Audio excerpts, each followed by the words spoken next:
Benjora, par respect dans la veille, as invité la maille. Veille. D'accord, as invité la maille. Pardon, Benjora. Benjora, na respect dans la pardon.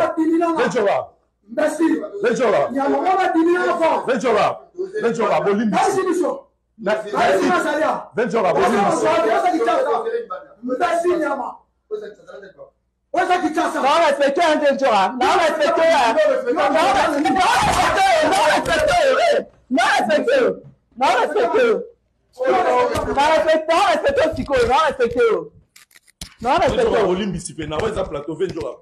Katala caméra. Eye na kati ya matonge, maison de passage na biso.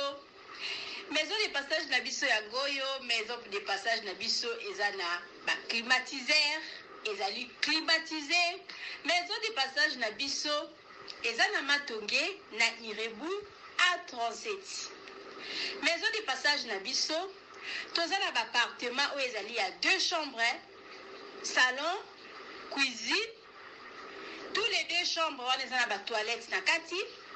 Maison de passage na biso tozali na appartement où ezali kaka salon, salle de bain, chambre na cuisine. Tozali lisusu na appartement na biso o ezali appartement ya pamba lokola chambre na toilette. Toilette na do salle de bain na ona kati. Chambre o ezali ya pamba o ezaka na salle de bain okoyamba bapaya na yo na kati. Chambre o ezali chambre salon cuisine, salon ezali ya munene. Comme kokoyamba bapaya na yo na kati, comme kokoyamba bapaya na yo libanda.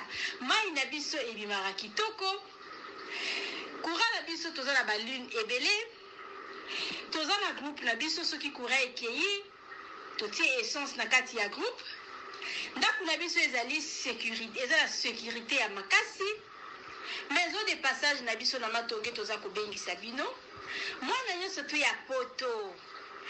Benga numéro ozomona. Appartement, chambre, salon, cuisine.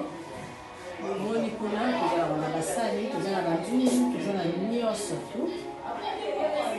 Congélateur, réchaud.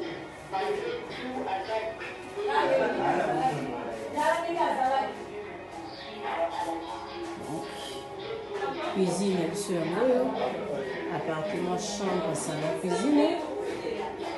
Cuisine, bien sûr.